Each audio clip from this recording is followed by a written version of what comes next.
This is the Empowering Healthy Business Podcast, and I'm your host, Cal Wilder. Each episode, we'll dive into topics important to folks who want to run businesses that are both nicely profitable, sustainable, and scalable, and who want to achieve balance in their lives and realize their potential inside and outside of work. This show is sponsored by Smartbooks, provider of bookkeeping and accounting for businesses. Let's get started.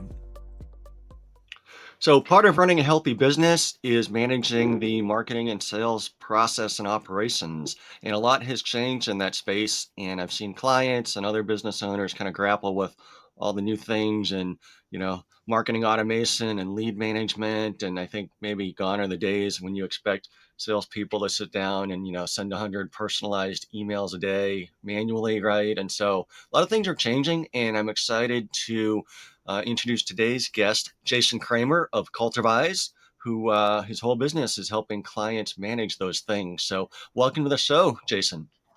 Thanks, Cal. Yeah, thank you for the invite, and it's a great topic, and it's one I love to talk about. So, ready to jump in. Sure. So what are some of the biggest changes that you've seen in this space over the last X number of years? And, what do you see some of the biggest challenges that businesses are dealing with these days?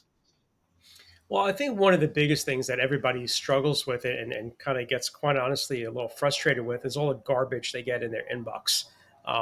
So many companies are just doing the spray and pray method. They're just sending out tens of thousands of emails, hoping for something to hit. Usually, that content is never, relevant or even remotely close to what you need or what you're looking for, the type of business you have. So I think what's changed is a few things. One is it's being more focused and strategic. I'd rather get 20 leads a month that are super qualified and like the perfect fit than 1,000 that are just a waste of my time. So I think companies are going the backwards way of saying, let's really focus in on who is our market, and how can we better serve them. I think a second thing that's changing is people are using data more than they have in the past. They're using the CRM data, they're using tools like Apollo and other data enrichment platforms to learn more about the person they're trying to build that relationship with or communicate with. And subtly also, I think sales teams are also realizing that a CRM is not something that's going to be an additional work for them, right? A lot of people think of it as, oh, now I just have to do double the data entry, or this tool is going to, I'll spend 2 hours at the end of my day just logging information.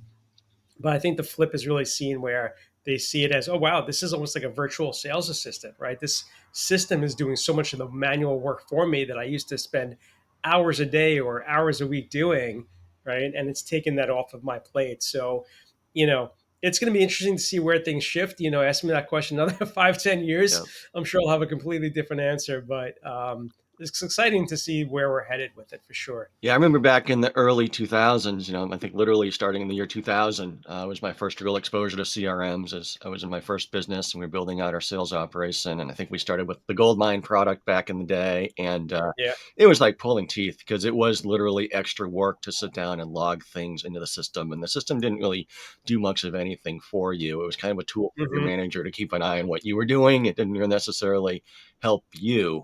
And now you're saying these tools are really helpful to salespeople. And we'll take a step back and talk about, the grand scheme of things. But I'm curious if you can just kind of give a couple examples of a product or two or a feature or two that you configure that helps these products really work for the salesperson. Sure. I mean, so we do a lot of work in HubSpot. We do a lot of work in a platform called Constant Contact Lead Gen. So it's not the basic email marketing tool. It's a system that they bought. They acquired another company, and we use tools like Pipedrive and other lower cost tools. For us, it's not about the features and the functionality. It's more about the challenges the team has and the company as a whole. What their goals are and finding really the right product to not only meet those goals but also serve the team. I can't tell you, Cal, how many times I've seen people buy a piece of software, right, whether it be a CRM or anything else, and they're like, "Oh, our entire force is on the road all day, but there's no mobile app." So then no one uses the software because they can't access it from the road. So it's like simple things that are important that often go overlooked. But the features that most platforms have, I would say, are two fundamental ones that are really important. One is lead scoring. So essentially, it's giving points to people based on things they're doing, whether they click a specific email, they watch a video, they book a meeting. any number of things that could be different for everybody listening. But understanding who in your universe, right? If you have 10,000 people in your CRM or even 1,000, who are the 5% that have a lead score higher than a 300, let's say, for example? Those are the people the sales team should be paying attention to. They're more likely to be engaged, more likely to have a good conversation. Another tool that a lot of CRMs have that often get overlooked is the ability to integrate to your website. Cal, I'm sure that you send out emails for your business, and I'm sure listeners, listening today send out newsletters and other types of marketing email. Very few of them are connecting that effort to their website. And so they just see open rate, they see click rate, but they don't see that Jason got an email on September 1st. And then at the end of September, he came back to the website and spent 10 minutes on the website. I would think you would agree that's a big signal that Jason's clearly interested in something. And so if you don't have that integration to your website, all that effort you're doing for your email marketing, I'm not saying it's wasted, but it's kind of wasted because you're not really being able to pull back information and share that with the sales team at the right time when they're ready to take action. Hmm.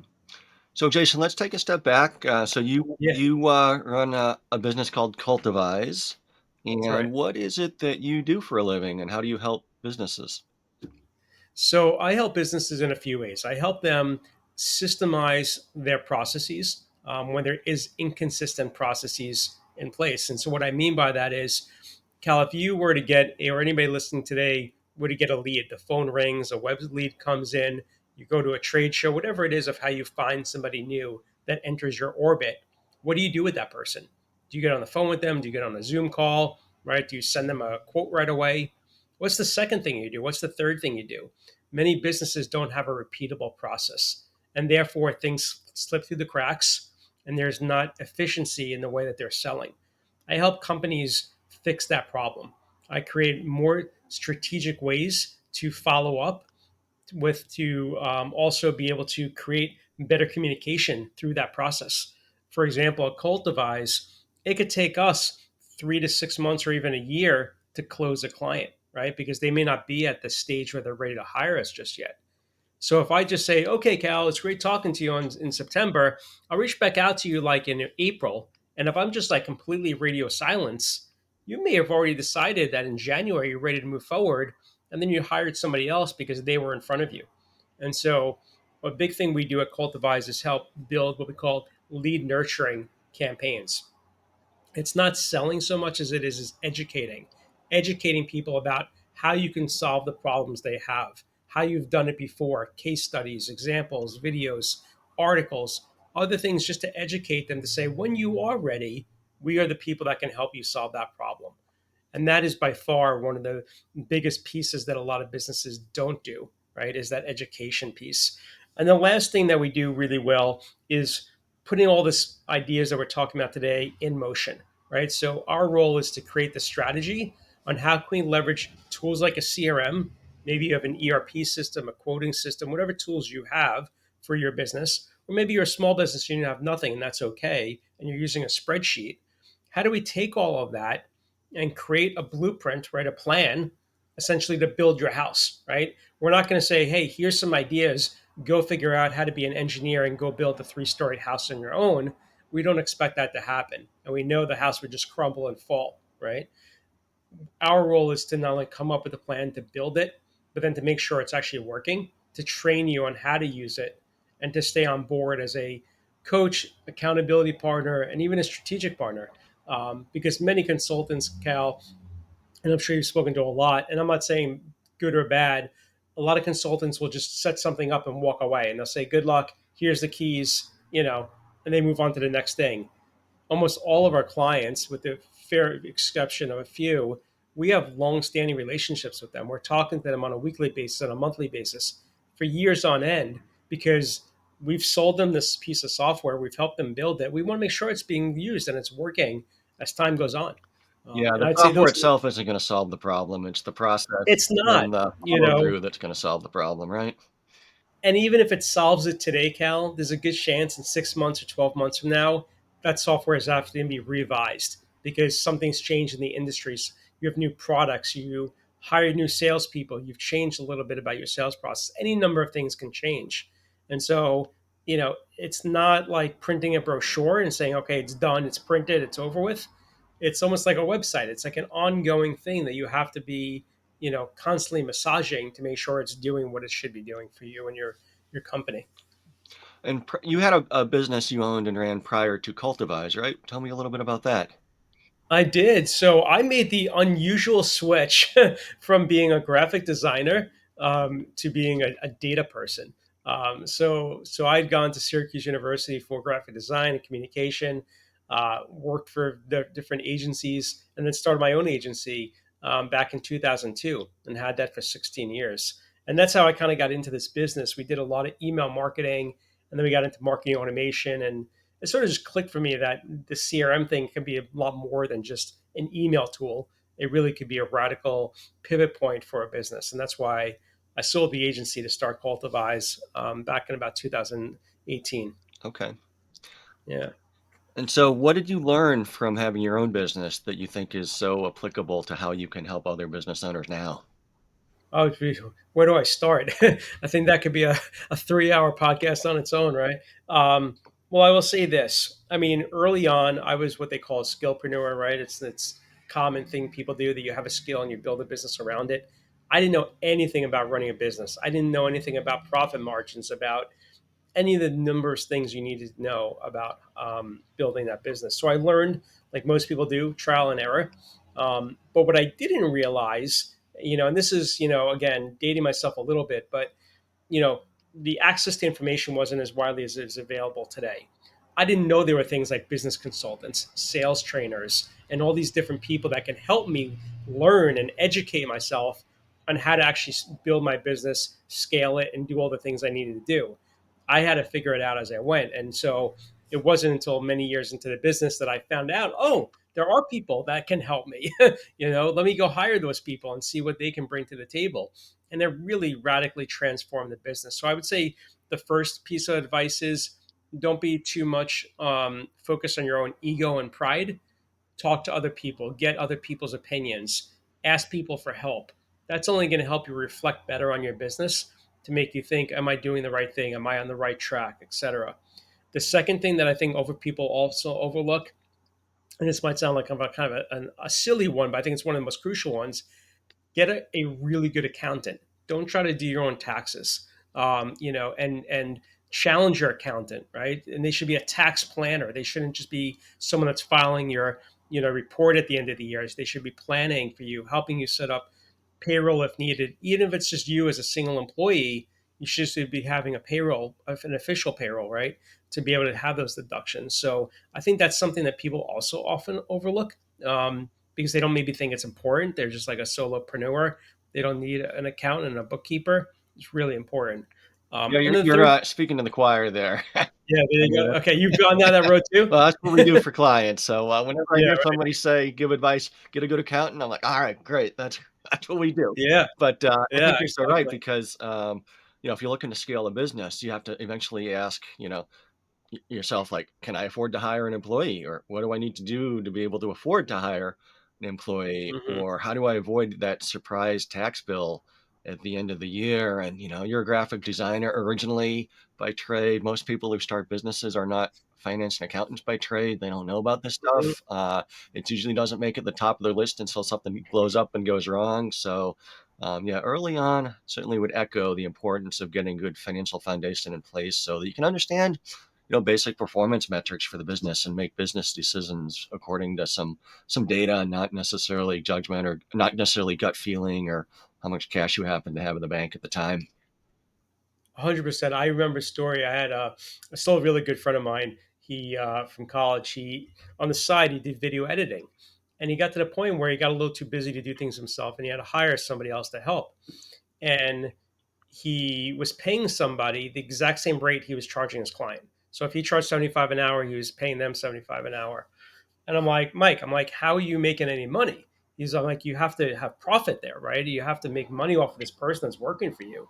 And he felt had such a bad, like, not bad, but like a conscious about it. He's like, well, how can I do that? Like, I mean, like, I should just pay them what I'm being paid. And I'm like, no, no, no. Like, like at least a 50% profit margin is needed, in a service based business. I mean, that's how you're going to make money. you're not going to make any money. Just everything's a wash. Yeah. And so I think that's part of it too. Is like how do you price things? I mean, that's and there's certainly experts there and tons of books and information, but pricing yourself is probably another key focus where people undervalue what they bring to the table and are so hungry for the business that they often like lower their prices to what they should be under market value at. Right, especially in the early years, there's this fear of overpricing and losing out, and you're just trying to get some client base built up. But then you can get stuck and pigeonholed, especially if you're trying to have long-term client relationships. It's very hard to raise prices on existing clients. Yeah. Okay, I interrupted you. I think you were going to mention kind of a third thing you learned. No, I would just say like the third thing is just to be organized. I mean, I think that for me it was easy. I'm always an organized person, but I think a lot of businesses struggle to be organized, whether it be having a project management system or just the way you handle your email box right every day, or the clutter on your desk. But I will say like having organization to your business just makes things a lot more efficient. And so if you're not a good organized person by nature, trying to get somebody like a coach or somebody to help you get organized to me would be like a night and day difference. Right. you know So, when you engage with a new client, what's the process that you go through to get to the point where you feel confident they have a good plan to go execute? Yeah. So there's a few things. I mean, the first thing is we want to understand what they currently use today for technology. What are they using? And it may not be all relevant to what we do, but it's important to understand what they're using, their comfort level. So are they using anything for their accounting, for invoicing, for quotes, for project management, et cetera. Once we understand all that, we then try to look to see, well, how are you using those tools and how do they actually make an impact on your business? And often, sometimes they don't at all, and they're just paying for something they don't even use. And other times, it's really critical and it is the backbone to their business. So that's step one. The other step we also often ask is about how do they get their leads, right? So people that get their leads through like referrals, where it's like you might say, "Hey, Jason, like I know somebody they can, they might be able to use your services," and you would make a referral. That's great, but referrals usually don't scale, right? So we try to, even though we don't do marketing here at Cultivize, we don't do any inbound like lead gen. We want to find companies, ideally a good fit for us, where they're spending money on marketing to generate leads, right? There's a consistent flow of leads coming in. And then we start talking to them about how they get their leads and how they're tracking them, because that's very integral to make sure that that's connected to the CRM. And the third piece is really just looking at what is their process. I will tell you, Cal, that there's not one company, and we've helped hundreds. There's not one company I've worked with that has a written down playbook to say this is our sales process. It almost doesn't exist. I mean, maybe at the enterprise Fortune, 1,500 companies it does, but anybody that's under, $75 million in revenue, or so, they don't have playbooks. Like they're just basically going from behavior, right? So it's like this is how we sell, this is what we do, and their training isn't always that great. Companies are definitely moving in that direction to build these, but that's where we start settling in and say, okay, let's find all the gaps in your business, right? And we always start at sales because sales is really the pivot point. Sales is what's going to drive revenue, but sales is also what's, if we can increase sales, that's what's going to pay for the CRM investment, right? Marketing isn't going to pay for it. Marketing is just going to be an expense that goes hopefully down, but usually stays par or goes up depending upon your growth plans. So if we can help the sales teams be more efficient, close more deals, and increase the value of those deals, then it's a win-win for everybody. Okay, so you come in, you do the assessment, and then, what are some of you mentioned lack of playbooks, right? What are some of the other pitfalls that you commonly see that you try to fix? I think another big pitfall, which is like a cliche to say, but it's marketing and sales teams not talking to each other. So it's the sales team not having the right language, the right materials to go out there and sell, or they think that the problem is something different that the marketing team thinks, and so then there's a conflict of messaging. So for example, you might see an ad somewhere or whatever, or something in a print magazine. It draws you in as a consumer, but then when you go and you speak to sales, like their whole story and script doesn't answer the question that the ad promised to answer. Like it's not as disjointed. So um, that's something we often try to fix too. Is bringing those teams together to share data, to share insights. Um, Another common thing that I always typically see, and if you're listening and you're an owner or you have a small team or you're a sales manager, when was the last time you looked at all the emails your sales team is sending out? What are they saying about your products? What are they saying about your company? Are they being pushy, right? Are they being authentic? What's their style of writing? Is there grammar issues? So we've seen a lot of issues with clients where the emails are really poor, and the company or the owner of the company had no idea that these types of emails were even going out. So that's something we could easily also fix pretty quickly by building templates in the CRM that the entire team can use. So now everybody's writing with the same voice, the same um, cadence, and all these other factors that are important to represent the business as they should. So you come in, you kind of professionalize the operation, you try to connect marketing and sales, and then Mhm. how do you kind of track and measure results from there? So we're building, simple dashboards. I mean, for us, it's about understanding what's important. So a recent example, we set up a roofing company in New Hampshire about 18, 17 months ago or so. And right away, they wasn't reporting because they didn't know what they needed, and we needed data, right, to come into the CRM. So a few months go by, and he's like, I want to know what's happening in this current 30-day period and in my prior 30-day period. And we knew for him, his average deal when we started working with them was about a $14,000 project for a roofing project. He wanted to increase that. He wanted to also increase the number of deals they did. He wanted to decrease the amount of time it took to actually close a deal so they get a lead. How long does it take before someone signs the contract to go forward? So we built a very simple dashboard in the CRM system that gives them this whole thing. And so it's like a visual guide to say, here's what your average time is, and this is what it was compared to last month. Are you up or you're down?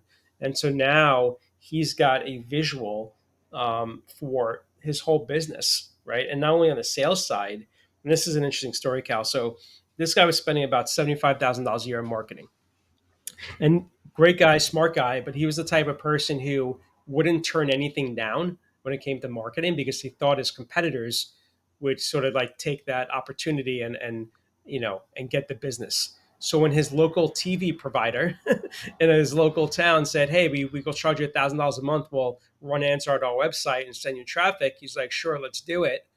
And the moment I found out he agreed to that, I said, "This is just a waste of money. You might as well take it in the backyard and just burn it because they're not going to get any traffic for you. I can almost guarantee that." But he was hesitant. He's like, "Well, I don't know. They say they're going to do it, and I believe them."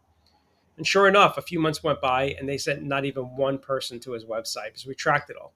And so, using that information not only improved his efficiencies, but it also helped him save money, right? Because now he's not wasting money. It's the same thing happened with other marketing channels he was doing.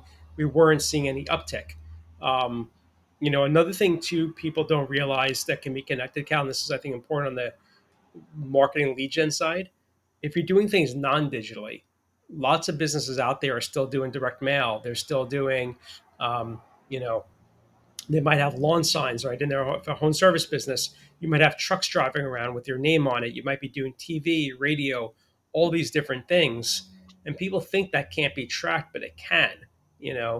A simple way to track some of these things is with QR codes. So that's what we did for this roofing company and others, where you would scan a QR code, and each QR code was different. So the QR code for the direct mail piece was different than the one that goes on the door hanger at the Yeah, I home. was gonna ask you And because I so, work with, do a little CFO consulting with, home services business in the plumbing kind of space, and they're spending yeah, more and more money on advertising to try to drive revenue because they have some revenue challenges.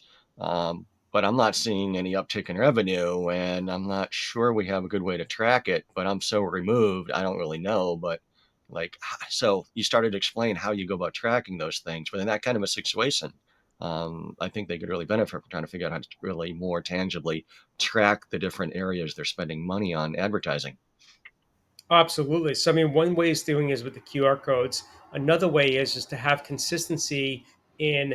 So, for example, you go to a website, right? And a lot of times it says, "How did you hear about us?" And it's generic. It's like Google search, like I found you on the web, I found you on Facebook or social media, right?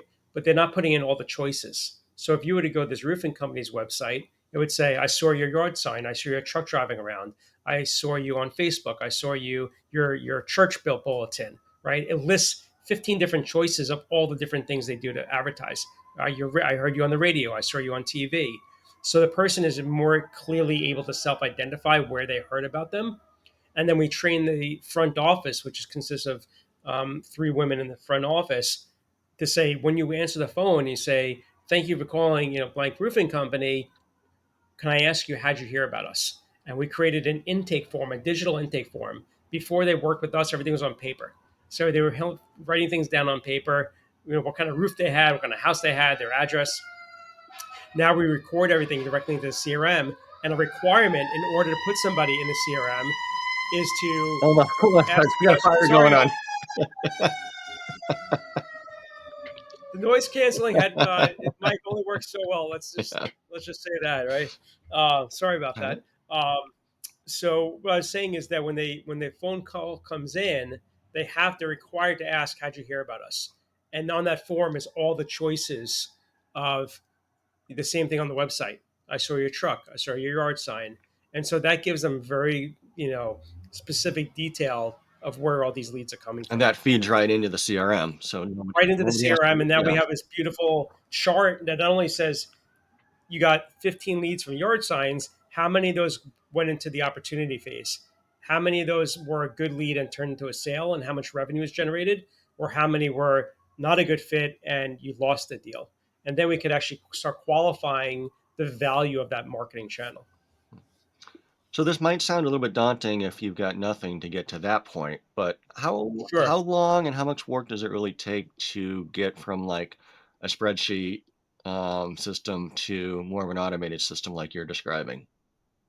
Well, I think the first step is to be in the habit of taking good notes and putting in good data, right? So actually, I built a tool, which I was going to mention at the end of the show, but if you go to the afterthelead.com, if you're listening and maybe you have to jet out and your workout's almost done or you're almost at the office on the way home, if you go to afterthelead.com, there's a tool there called Profit Path. Profit Path is a web-based interconnected Google Sheet system that we built. Um, it's one-time download. It's under $50 to download it.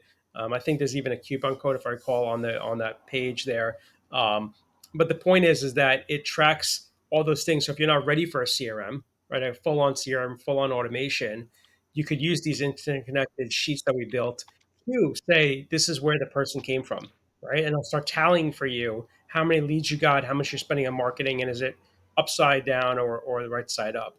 Um, I would say most businesses that are ready for a CRM have these key identifiers. One, they generally used to have somebody besides the owner that is focused on sales development, right? So that's usually one Right, indicator, because right? owners feel like we can wing it, and we're usually pretty Yeah, good and experienced, can talk well and have that credibility that a salesperson might not have, so it's kind of an right. unfair advantage when owners are selling versus salespeople, right? So I get that. Exactly. So once you start having one or two salespeople, you really should have some type of system, not only for them to work in, but for you to monitor everything, right? To monitor their performance, monitor what they're doing every day, making sure they're not just sitting around, looking at social media on their phone, but they're actually working and being productive for you. So that's important. Another factor is if you're thinking of investing, I would say anything north of like $1,000 a month on marketing, you really should have a CRM to track all of that investment. If now you spend 12 grand a year, and if you're just saying, "Okay, I'm just going to throw it out there and see what happens," you're probably going to get, very little result, quite frankly. So you really want to be able to track all that back to, the sales efforts that you're doing with those leads. And I say the third criteria is, if you have a lot of old data, there are a lot of CRM, I'm sorry, companies out there, Cal, that are sitting on records for the last 5, 10, 20 years. Um, that could be, you talk about gold mine, so no pun intended, but that could be a gold mine of information. That could be old customers that loved working with you that you just simply just forgot about, or the project was finished, or they bought what they needed and you never followed up with them. So we could rekindle a lot of those relationships too. So if you're sitting on a lot of old data, we have ways to clean that data, to run it through hygiene, to update the information. Maybe people change jobs. We could find out where they're working now. So those are all things that Cultivize can do to leverage that data you already have, and that could be a good catalyst to start using the CRM, not necessarily for lead gen, but just trying to reignite the old contacts that you've had from years Yeah. back. I mean, most of my career as an entrepreneur has been in the business to business services space with kind of long-term recurring type services, initially in IT services and now in accounting related services. And, Mhm. usually when we talk to somebody, they don't have a lot of pain right now. They have a solution, it's working okay. Maybe we could do better, but there's switching costs, there's switching risk, there's inertia. So I've usually had this theory in my businesses that at least, starting with IT, like IT people change jobs pretty frequently. So if you're talking to a business and they have an IT person they're happy enough with, that person's probably going to leave in a couple of years for another job or something. Or if they're working with a firm, things go wrong with IT pretty frequently, right? So that firm might screw up one too many times or one time badly enough, and they're going to be in the market. So we could have an initial conversation, but and then if we don't use that data and then build a nurturing process like you described, we want to be there when life happens. We don't want to just have one conversation and hope they remember us 12 months later. We want to figure out how we can deliver some value periodically so they remember who we are so that when life happens, we're there and they remember who we are and we can try to win the business then. And I hate to say it, but they probably won't remember you, and they wouldn't remember me either. Yeah. I mean, because there's just so much information and so much stuff that goes on, and it's just, it's just how life is. So um, yeah, it's really important to nurture and to stay in front of people. Absolutely. So if somebody's thinking about, they're not ready to necessarily hire you, but they know they need to do something better, but they want to do some basic tiptoe into a real CRM system and a CRM process. So they can go to your website, afterthelead.com, download the Profit Path tool. That would be helpful. If they want to graduate from a spreadsheet into a basic starter system, are there any that you'd recommend, or you just hesitate to throw? Well, this is what I would say. I would say at that same site, afterthelead.com, we also have a couple of playbooks. So there's the lead nurturing blueprint, which really gives you a diagram, a visual diagram to understand what lead nurturing is, how to set that up in really any CRM system you have. And quite honestly, you could even do some very basic stuff in like a MailChimp, right? So you don't need something really expensive to do nurturing. You may not have all of like the reporting and the data insights you want or would need, but you can at least start like that process, and get comfortable with it and start testing things. So that I've also have written tons of articles. There's tons of video content on our website. So over at Cultivize, and I would just start like educating yourself, right, to see what's possible. The one thing I would say is that like anything, and this is just maybe the way my mind works, Cal, but if I don't know something's possible, I can't even be thinking about how I can like use it for myself. And that's even for like life or for whatever, right? And so um, I think seeing what's out there, and is will open up the eyes to people. As far as platforms go, as I mentioned earlier, we are a certified partner of HubSpot and of this other platform over at Constant Contact called Lead Gen. It used to be called Sharp Spring, but most people probably wouldn't know that. So they got bought about 5 years ago and rebranded. Uh, but we work and consult with other platforms. Those are the two we just focus on. But like I said, we've had clients use Pipedrive and we help them get ready and going with that platform. Some we stay away from. I don't like to badmouth anything, but just because they offer terrible support. So if somebody came to me and said, "Hey, we're thinking about this or that," I would just be honest with them, not to try to win their business, just to kind of steer them in the right direction, just from our experiences. But there are so many. There are literally thousands of different CRMs out there, especially if you're in a home service business. Like I know you would mention you work, Cal. I mean, there's ones designed just for plumbers, just for electricians, just for this and that. I mean, even the medical space. So it's it's not so much about the features and functions, is what I would say. To sum up my thought, it's about what are your needs, who on the team is going to be using it, and is it a fit? We actually would willingly do that for any of your listeners. Go through our full CRM fit assessment. I only touched on the very like high level things we talk about, but we will spend an hour going through 30 more detailed questions to really help them figure out what platform would be right for them. And maybe it's a platform we don't even specialize in, but that doesn't mean I wouldn't recommend it and say, you could probably do this on your own, right? And because it's an easy platform to use, and help them a little bit. So that's the advice I would give for anybody listening. But I'm an open book. As everybody heard today, I love to chat. So, feel free. You can connect with me on social media from afterlead.com. All my links are there, as well as, scheduling a call, which is complimentary for your audience as well, Cal. Yeah, I know this is very intimidating. I was lucky, I hired somebody a few years back who still supports us, our marketing technology side of the business on a contract basis. Because I tell you, as a business owner, although I've been exposed to a lot of technology over the course of my career, things are changing fast, and it's kind of daunting. And it's not my full time job to worry about how to manage marketing technology. So I would encourage everybody who's grappling who doesn't think they have a great CRM system and process in place to reach out to at least have a conversation with Jason, if nothing else. Yeah, absolutely appreciate that. And like I said, even if you don't want to talk with me, I mean, promise, no pressure, no sales tactics, no commitments of any kind. There's tons of resources and information on the website as well. So if you're more comfortable doing that, you could do that as well. So but you're right. I mean, they're like even QuickBooks. I use that for our accounting here at Cultivize, and I know like 15-20% of what that tool can do. But I have my bookkeeper, my accountant doing everything they need to do with it. I don't need to know more than that. So, there's you have to know your limits for sure. You know, and don't go down the rabbit hole. Those shiny objects where you start playing with a new tool because you get excited, and next thing you know, you just spend 15 hours messing around with some piece of software that's you know provided no value to the business at Yeah, all. yeah.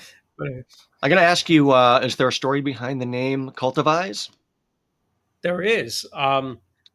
So my first company, which was the agency, was JLK Creative, and it was JLK Creative because I sort of grew up in the ad agency era when not most, but a lot of ad agencies were the names of the owners or initials of the owners. I worked for CMG Communications, so it was the initials of the owners, last names. Anyway, when I started Cultivize, I knew my second business, I didn't want it my initials. I didn't want me to be personally connected to it, even though I'm, deeply involved in aspects of the business. And so I was talking to my wife about it, and I had all these different words like on a brainstorm board written down, on the whiteboard. And I was like, I'm trying to think of something unique, but I want to create something made up. I don't want to just take a name that already exists. I want to like invent a brand new name. And so there was this word cultivate relationships, like written down, like circled. And on the other side of the board was seize opportunities, you know? And so like, huh. And so she came up with the idea of like, well, what if you combine like cultivate and seize together and come up with cultivize? So that's how we came up with it. Very cool. Well, Yeah. thank you so much for your time, Jason. I My appreciate pleasure. everything you've shared, and I appreciate the offer you're making to talk to anybody in the audience here who's struggling with good CRM systems and processes. And I know you could help them. So I appreciate the time. Thank you so much. All right, Cal. All Talk to right, you take soon. care. Take care. All right, take care. Another episode in the books. Thank you so much for tuning in. For show notes and more, visit empoweringhealthybusiness.com. If you would like to have a one-on-one discussion with me or possibly engage smartbooks to help with your business, you can reach me at C-A-L, at empoweringhealthybusiness.com or message me on LinkedIn where I am easy to find. Until next time, this is Empowering Healthy Business, the podcast for business owners, signing off.